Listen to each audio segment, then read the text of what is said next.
তোমরা এখানে মারামারি করতেছো কেন? তোকে কি বলে বাড়াবাড়ি করতাম নাকি?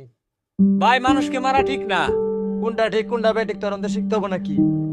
সামান্য পালে এখন নিজেকে বড় মনে করিস? ভাই, আমি তো সেটা বলি নাই। যা যা, তুই তোর কাজে যা।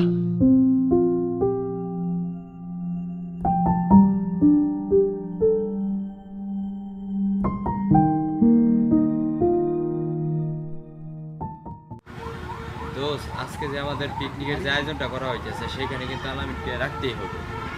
আমার মনে হয় আলামিন থাকতে পারবো। ছেলেটা যে কেমন, আমাদের সাথে আড্ডাও দিতে চায় না, আর দেখাও করতে চায় না। ও দোস্ত, তুই ঠিকই কইছস।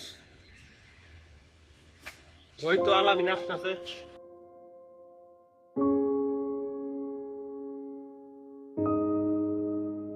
কিরে দোস্ত, ভালো আছিস? এই তো ভালো আছি, তোরা কেমন আছিস?